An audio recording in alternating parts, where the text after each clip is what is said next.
Hey folks, how y'all doing? Mr. Randers here with our 15th video in this Quadratics series. 15, there's going to be 4 more after this, so up to 18, or 3 more, or whatever. Anyways, I'm going to keep going. That was really bad. So today's topic is math with imaginary and complex numbers.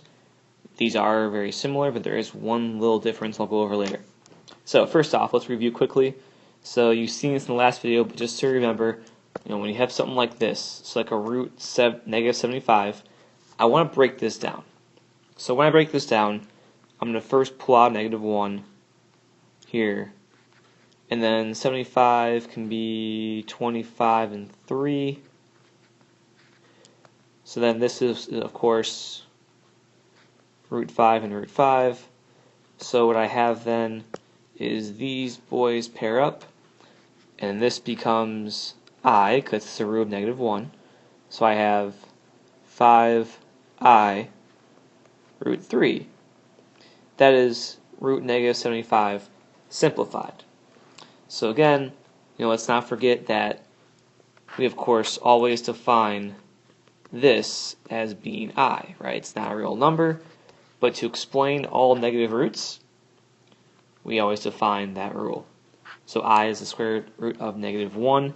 When it comes to engineering and some other things, there are some applications there. It's just not the easiest to get into, but maybe I'll show you in class.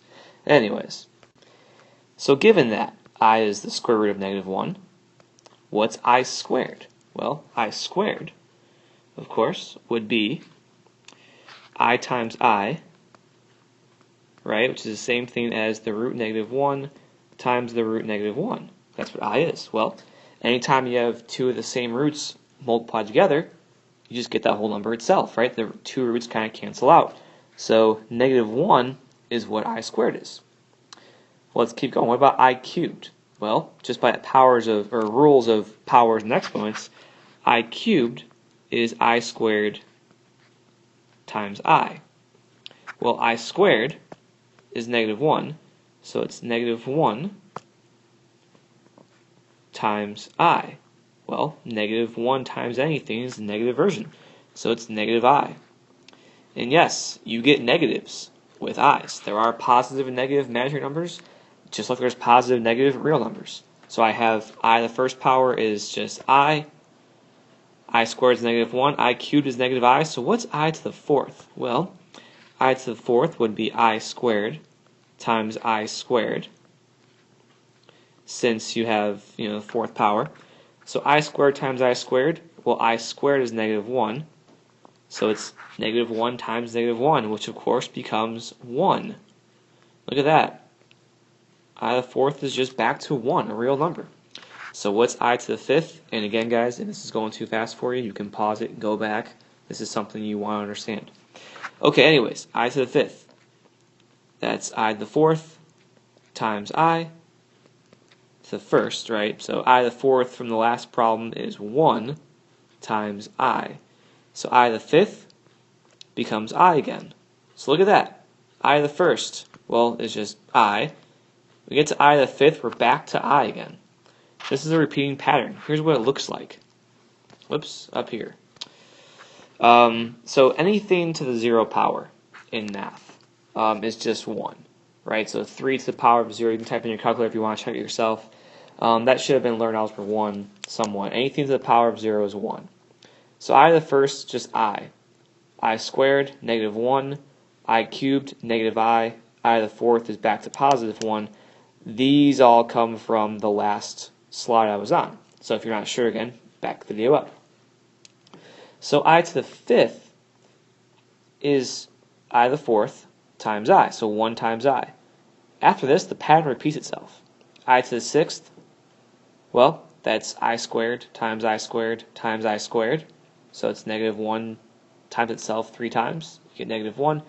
Anyways, I could explain these all by 1. I'm not going to do that here.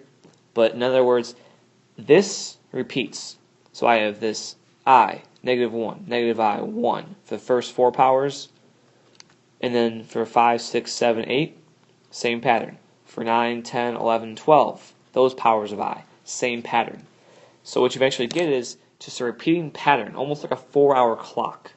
Imagine a clock with 4 hours. so it just repeats itself over and over again. So really, if you could just memorize or just know these 4 powers of I, you could then figure out any whole number power of I. Just know where it's at in that 4-hour or 4-number pattern. So here's an example.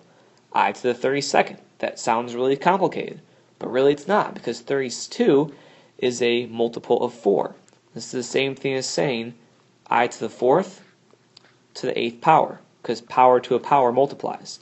Well, I to the 4th is 1. So it's 1 to the 8th power. Gee, what could that be? It's just 1. So it looked really hard? It's really not. Notice also, again, in case I didn't make clear before, every 4th power, I to the 4th, I to the 8th, I to the 12th, even 0 is a multiple of 4, technically. Right? Those are all 1. So any multiple of 4 with a power of I is just back to 1 again, which is what the 32nd was, because 32 is a multiple of 4. So now I to the 101. So here's what I know. This is going to be I to the 100th power times I to the 1st power, because 100 is a multiple of 4. So this is going to be 1 times I. So it's just back to I again.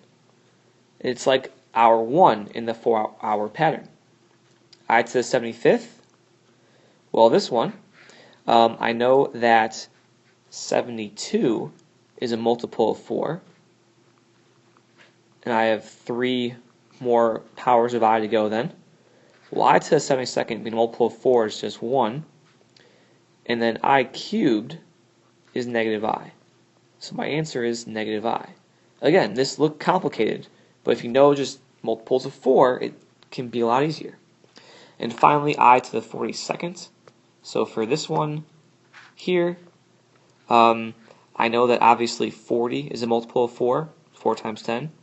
So I have 2 more to go. So I to the 40th power being a multiple of 4 is just 1. I squared is negative 1. So my answer is negative 1.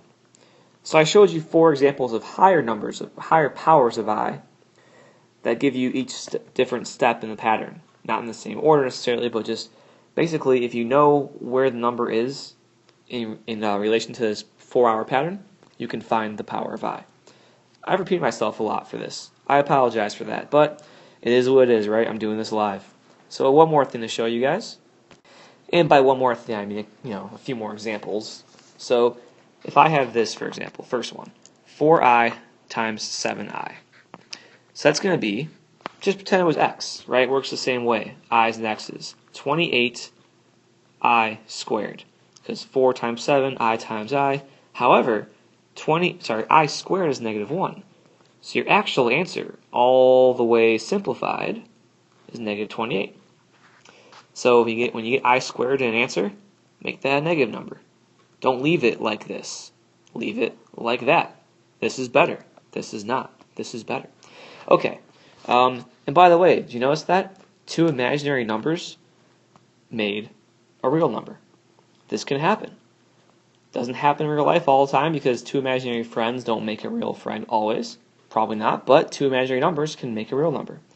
Imaginary friends, I think today they're called Facebook friends.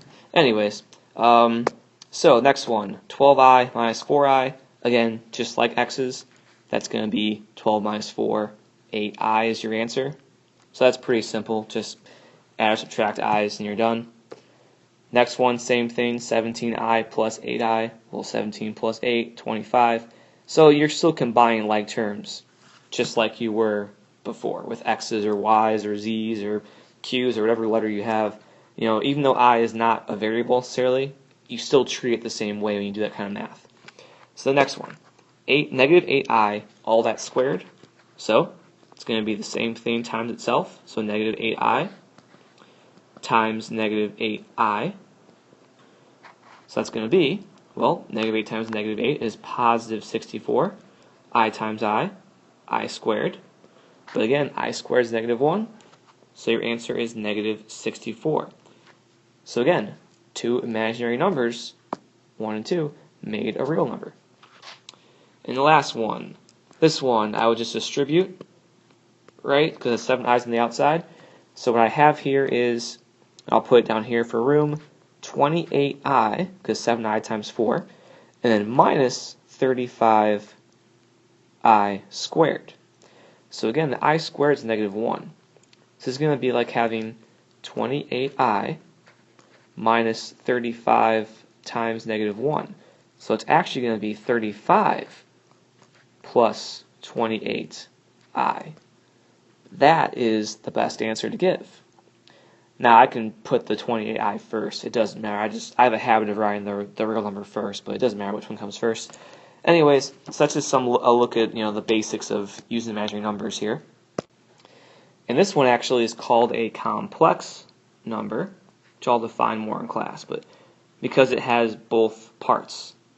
So if you're real and imaginary together, which this is a complex number because I have two parts to it.